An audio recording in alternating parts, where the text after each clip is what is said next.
જય હિન્દ। જોઈએ મિત્રો, આજના વિડીયોમાં આપણે આદિજાતિ જે ઉત્સવ છે આદિજાતિ જાતિઓના વિશે આપણે ચર્ચા કરવાની છે। વિડીયો પૂરેપૂરો જોઈએ, આદિજાતિઓના ઉત્સવ વિશે આપણે ચર્ચા કરીએ। તો જુઓ મિત્રો, આદિજાતિના જે ઉત્સવ છે એના વિશે આપણે ચર્ચા કરીએ। તો મિત્રો, સૌથી પહેલો ઉત્સવ છે, કયો ઉત્સવ છે? ભાંગુરિયું। કયું છે? ભાંગુરિયું ઉત્સવ છે। તો મિત્રો જોઈએ કે મહિનો, તો મિત્રો એ માર્ચ મહિનામાં આવે છે। એનું સ્થાન છે મિત્રો ક્વાંટ, છોટા ઉદેપુર છે અને વડોદરા જિલ્લો લાગે છે।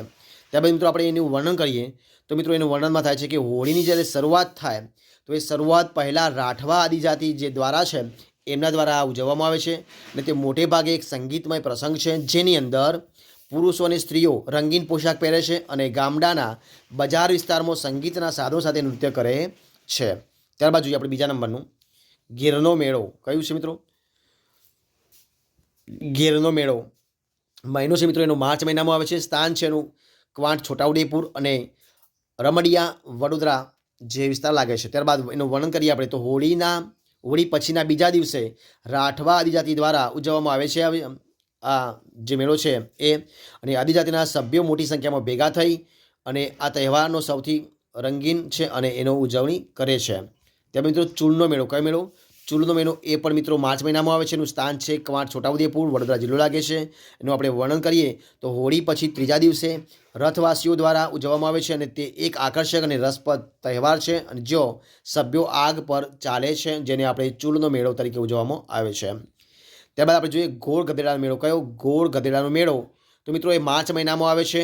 એનું સ્થાન છે દાહોદ જિલ્લો છે અને એનું વર્ણન કરીએ તો ભીલ જાતિના યુવક યુવતીઓ માટે એક રોમાંચક લગ્ન પ્રસંગ છે અને એ ત્યાં આગળ યોજાય છે। ત્યારબાદ જોઈએ ગોળ ઘોડીનો મેળો। કયો?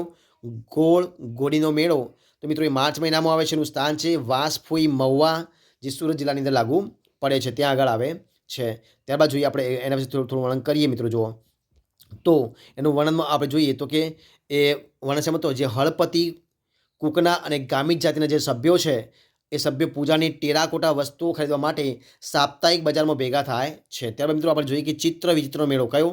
ચિત્ર વિચિત્રનો મેળો તો એનો મહિનો છે માર્ચ મહિનો છે અને હોળીના પખવાડિયા પછી આનું વર્ણન એટલે કે ઉજવવામાં આવે છે અને સ્થાન છે એનું ગુણભાખરી, જે સાબરકાંઠા જિલ્લામાં આવેલું છે। કયા આગળ? ગુણભાખરીની અંદર, જે સાબરકાંઠા જિલ્લામાં આવે છે। મિત્રો આપણે એનું વર્ણન કરીએ તો જો એને વર્ણનની અંદર આવું આવે છે કે ભીલ અને ગરાસિયા જાતિઓ દ્વારા ઉજવવામાં આવતો એક રાજ્યનો સૌથી મોટો આદિવાસીનો મેળો છે, જે પૈકીનો એક મધ્યમંચ પર એક ભવ્ય મંદિર છે, જે સાબરમતી, અકુલ અને વ્યાકુલ નદીઓનું અવલોકન એની અંદર કરવામાં આવે છે અને મેળો પૂર્વજોની પૂજા માટેનો એક પ્રસંગ છે અને રંગબેરંગી પોશાક, ભારે ઘરેણાં અને લયબદ્ધ ડ્રમ બીટ્સ દ્વારા ચિહ્નિત થયેલો આ મેળાની અંદર આ બધું સમાવેશ થાય છે આનો।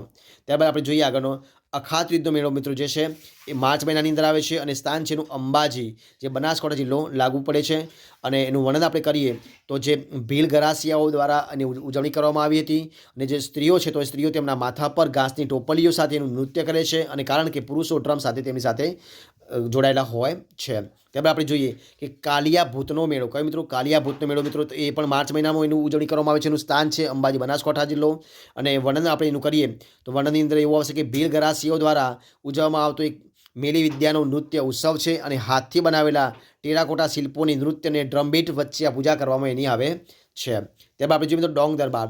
તો કે ડાંગનો મેળો તરીકે ઓળખવામાં આવે છે અને માર્ચ મહિનામાં હોય છે અને હોળીના થોડા દિવસો પહેલાં એનું ઉજવણી કરવામાં આવે છે।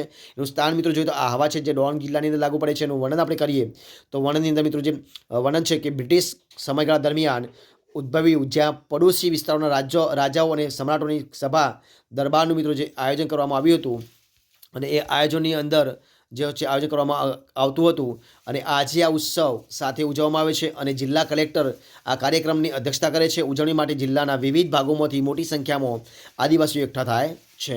હવે જો મિત્રો આપણે દશેરાનો મેળો। કયો મેળો? દશેરા તો મહિનો છે ઓક્ટોબર મહિનો મિત્રો, સ્થાન છે છોટાઉદેપુર અને વડોદરા જિલ્લો લાગુ પડે છે। હવે જો આપણે વર્ણન કરીએ તો રાઠવા આદિજાતિ દ્વારા ઉજવવામાં આવે છે, જો સભ્યો રંગબેરંગી આભૂષણો અને કપડાઓમાં શણગાયેલા જૂથોમાં નૃત્ય કરે છે, બરોબર છે। ત્યારબાદ આપણે જોઈએ નાગધરાનો મેળો। કયો? નાગધરાનો મેળો તો મહિનો છે મિત્રો નવેમ્બર છે। ત્યારબાદ જોઈએ આપણે કે સ્થાન છે તો શામળાજી, સાબરકાંઠા જિલ્લો પડે છે। એનું વર્ણન કરીએ તો કે ગુજરાતના ભીલ ગરાસિયાઓનું એક મંડળ અને રાજસ્થાન અને મધ્યપ્રદેશના અન્ય જાતિઓ પૂજા માટે એકઠા થાય છે, બરોબર છે। તો આ હતું મિત્રો આપણે મેળો આપણે ચર્ચા કરી છે। જો તમને આ વિડીયો પસંદ આવ્યો હોય, યોગ્ય લાગ્યો હોય તો લાઇક કરો, કોમેન્ટ કરો, તમારા મિત્રો વિડીયો શેર કરો અને છેલ્લે ચેનલમાં નવા હોય ચેનલ સબસ્ક્રાઇબ ન કરી હોય તો એને સબસ્ક્રાઇબ કરવાનું ભૂલવાનું નથી. વિડીયો પૂરેપૂરું જોવા બદલ તમારા દરેકે દરેક મિત્રો દિલથી ખૂબ આભાર માનું છું. ફરી મળીશું એક નવા વિડીયો સાથે, નવા ટોપિક સાથે. ત્યાં સુધી બની રહો. જય હિન્દ, જય ભારત.